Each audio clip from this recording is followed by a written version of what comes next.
What if your body is quietly warning you that time is running out, long before any doctor ever mentions the word danger? Because after age 70, the signs of an approaching end don't always come with flashing lights or loud alarms. They often arrive gently, silently, and tragically unnoticed. A small change in how you walk. A little more time needed to get out of a chair. A meal skipped, not because you're full, but because you're just not hungry. These moments seem harmless. But for those who understand the true patterns of aging, they're red flags. In fact, a growing body of research is now revealing something startling. There are subtle signs, often ignored or dismissed, that can accurately predict the risk of death within the next 12 months. Not decades, not years, just one. A quiet shift in your energy, your appetite, your mood. These aren't just quirks of aging. They're part of a silent language your body speaks when it's nearing a breaking point. A language many doctors were never trained to fully hear. So today, we're going to decode that language. We'll walk through the lesser-known behaviors, changes, and symptoms that often appear in the final year of life, especially after 70. Based not on guesswork or fear, but on clinical patterns seen again and again in hospitals, hospices, and longevity studies around the world. Most importantly, we'll show you what can still be done. Because catching these signs early doesn't just mean knowing what's ahead. It can mean changing what's ahead, reversing course, extending your story, and possibly rewriting your fate. Stay with me until the end, because each insight builds on the next. And you need the full picture to truly protect yourself or someone you love. Comment number 1, if you're ready. Let's start with something many people overlook. Loss of appetite, or unexpected weight loss, is often brushed off as a minor inconvenience. I just don't feel like eating much lately, someone might say. Or, I must be getting older, my stomach's shrinking. But what if that small change is not just about food? In medical studies across the world, unintentional weight loss has emerged as one of the most reliable predictors of mortality in people over 70.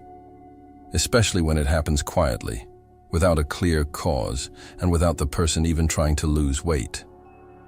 It's the body's way of saying, something's wrong, something deep, and possibly irreversible. This is exactly what happened to Eugene. A year ago, his son noticed that his jeans looked loose. The belt that used to strain now hung limply around his waist. Eugene insisted everything was fine. Just not that hungry these days, he said. But what he didn't say, and perhaps didn't notice, was that he was skipping meals. His fridge was half empty. He'd lost nearly 12 pounds in 6 months. What Eugene didn't realize is that this wasn't just about hunger. The body, especially, as it ages, begins to change the way it processes energy. In many cases, chronic inflammation, undiagnosed illness, or even silent cancer can lead to what's called anorexia of aging, a slow, steady decline in appetite that masks a much deeper breakdown of internal systems. Compare that to Frank. When Frank's appetite dipped slightly last winter, he mentioned it at his regular checkup. His doctor ran a full panel. Turned out, it was a vitamin B12 deficiency, easily corrected with diet and supplements. Within weeks, he was back to his usual breakfast of eggs, toast, and fresh fruit, eaten while standing at the kitchen counter reading the morning paper. Frank understood something many don't. Changes in appetite are never trivial at his age. They're signals, and they deserve attention, not excuses.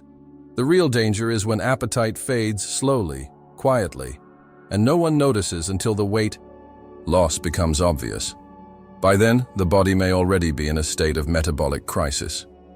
Organs begin to slow, muscles waste away, the immune system weakens, and the clock, once ticking quietly, begins to grow louder. If someone you know has stopped eating like they used to, don't ignore it. Ask questions, pay attention, and don't accept, "I'm just not hungry," as the final answer. Because sometimes, the most dangerous illnesses don't scream, they whisper. Now, moving to the second factor that silently affects longevity. Walking. Something so simple, so automatic, we rarely stop to think about it. Yet research now shows that walking speed, how fast or slow a person moves, may be one of the strongest predictors of life expectancy in older adults. This isn't about exercise. It's not about how many steps you get in a day. It's about how you move through the world, slowly, hesitantly, as if every step is a calculation. Frank still walks every morning, not as fast as he did in his 50s, but with rhythm, balance, and purpose. His pace is steady, his posture upright. It's his way of greeting the day and of keeping a quiet promise to himself to keep moving, no matter what. Eugene, on the other hand, has all but stopped moving. At first, he blamed it on sore knees. Then it was the weather. Eventually, it was just easier to stay in his recliner, feet up, remote in hand. When he does walk, it's slow, shuffling, one foot hesitant after the other. His son noticed he takes longer to get to the door now. And when he stood up from the couch last week, he stumbled.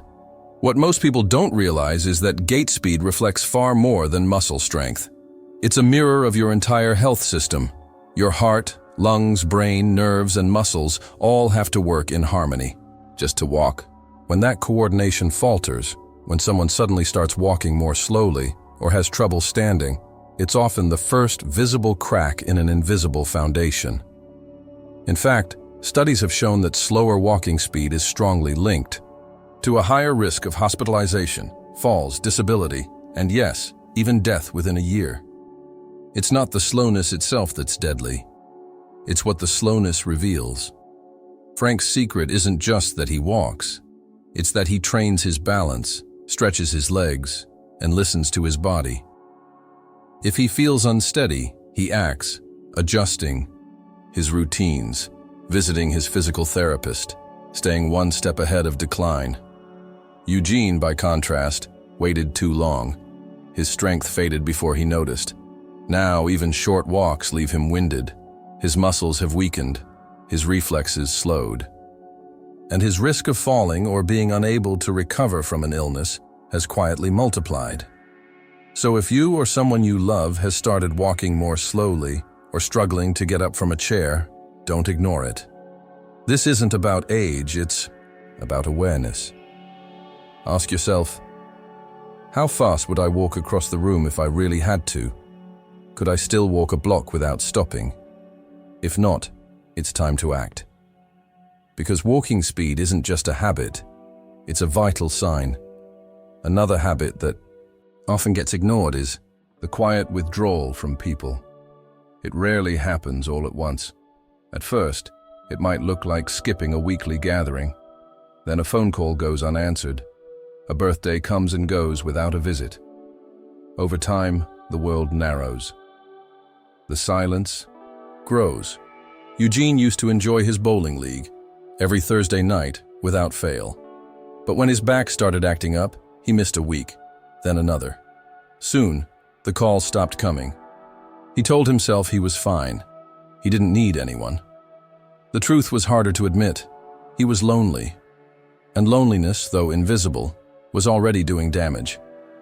Loneliness is not just a feeling. It's a biological event. Studies show that social isolation in older adults increases the risk of premature death by nearly 30%. It heightens inflammation, weakens the immune system, and increases the risk of heart disease, stroke, dementia, and depression. In many ways, being lonely can be more dangerous than smoking 15 cigarettes a day. Frank knew this. After his wife passed, the quiet was unbearable. For a time, he sank into it, watching the news, letting the house grow still. But then one morning, he forced himself to get dressed and walk to the community center. No plan, no schedule, just a step out of the silence. That step saved him. Today, Frank is far from alone. He helps tutor kids after school. He plays chess with a retired surgeon named Walter. He calls his granddaughter every Sunday. These aren't just hobbies, they're lifelines. And they've kept his brain sharp, his mood stable, and his body engaged. Eugene's world, by contrast, has shrunk to the size of his living room. His TV is his companion. His phone rarely rings, and though he would never admit it, he feels forgotten. That sense of invisibility affects everything: his appetite, his memory, even his willingness to get out of bed. The danger of isolation isn't just emotional, it's deeply physical. Social interaction stimulates the brain, regulates hormones, and keeps routines in place. Without it, everything starts to slip.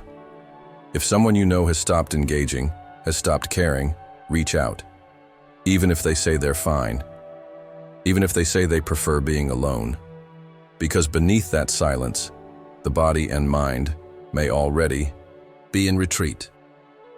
Here's the fourth behavior that slowly undermines your health: neglecting personal hygiene and daily routines. It often starts subtly. A missed shower here, a day in the same clothes there. The mail begins to pile up. The dishes remain in the sink, hair remains unbrushed. To the outside world, it might seem like forgetfulness or simply fatigue. But to those who understand the deeper signals of aging, it often means something more. Frank still shaves every morning, not because he needs to, but because it's part of who he is. He irons his shirts, keeps his home tidy, and writes down his appointments in a calendar by the fridge. It's not about vanity, it's about rhythm, identity, and resilience. Eugene, however, has started to slip. His son noticed it last month. The same stained sweatshirt 3 days in a row, the odor in the bathroom, the unopened medications on the counter. When asked, Eugene laughs it off. "Ain't nobody coming to see me anyway," he says. But the truth lies deeper. His motivation is fading, his awareness is dulling, and his connection to the routines that once defined his life is crumbling. This kind of disengagement is a quiet red flag in geriatrics. Studies link declining personal hygiene and routine neglect to early signs of cognitive impairment, depression, and even terminal decline. The brain, when under stress, emotional, metabolic, or neurological, begins to conserve energy. The first things to go are often the ones that require planning, effort, or care. Frank, by contrast, uses routine as a shield. He knows that staying structured helps protect his mental clarity. A 2021 study from the Journal of Gerontology found that older adults who maintained consistent daily routines had significantly lower risks of developing dementia and depression. Even small habits, brushing teeth, making the bed, changing clothes, act as anchors in a drifting world. Eugene used to be meticulous. His truck was always spotless. His tools hung in perfect order. That man is still inside him, but the rituals that kept him grounded are fading fast, and with them, so is his grip on the present. This kind of decline doesn't need to spiral. Support, structure, even something as simple as a morning checklist can reignite the spark, but it requires someone noticing, asking, caring. So if you see someone slipping, don't ignore the signs. It's not just about cleanliness, it's about survival. As we move forward, there's a fifth pattern that deserves attention: persistent fatigue and increased daytime napping. It's easy to dismiss tiredness as a natural part of aging. After all, who wouldn't slow down a bit in their 70s or 80s? But when that tiredness becomes constant, when rest no longer restores, and naps stretch longer than intended, it may point to something far more serious than simple aging. Eugene used to be an early riser. Decades of long-haul driving trained his body to function on discipline. But now he sleeps late, dozes off after breakfast, and spends most afternoons in a recliner, drifting in and out. He chalks it up to boredom. But the truth is, his body no longer holds the same energy reserves. And that exhaustion is not just physical, it's systemic. Fatigue that lingers, especially when accompanied by other subtle signs, is often the body's quiet signal that its internal systems are under strain. It could mean heart failure, low oxygen levels, chronic inflammation, or undiagnosed infections. Studies have shown that excessive daytime sleepiness in older adults is associated with a higher risk of mortality, particularly when it comes on suddenly or increases over time. Frank, on the other hand, tracks his energy like a vital sign. He noticed a dip last year, feeling unusually sluggish after lunch. Instead of brushing it off, he adjusted his sleep schedule, added a short midday walk, and mentioned it to his doctor. A routine test revealed early signs of anemia. With a few dietary changes and supplements, his energy returned. No drama, no denial, just attention and action. What makes fatigue so dangerous is how quietly it settles in. You stop going out, you rest more, you cancel plans. And before long, your world shrinks, not out of choice, but exhaustion. Eugene now sleeps through much of the day. His muscles weaken with each hour of inactivity. His brain, deprived of stimulation, drifts. And though his vitals seem stable on paper, his life force is quietly fading. Frank's approach is the opposite. He treats energy as currency, spends it wisely, replenishes it carefully, and never assumes that tiredness is just part of getting old. If you, or someone close to you, has started sleeping more, moving less, and fading into long stretches of stillness, it's not just a phase. It's a pattern worth noticing, because fatigue isn't always about needing rest. Sometimes, it's the body rehearsing for goodbye. Let me share the sixth reason why many fail to maintain good health. Cognitive slips that seem harmless until they're not. It begins with small things, a forgotten name, a misplaced key, a moment of confusion in a familiar place. Senior moments, they're often called, brushed off with a laugh. But what if they're not just harmless lapses? What if they're signals? Eugene had always prided himself on his memory. He could recall phone numbers from 30 years ago, routes, rest stops, birthdays. He never needed a calendar. But now, things are different. He forgot his grandson's name last month.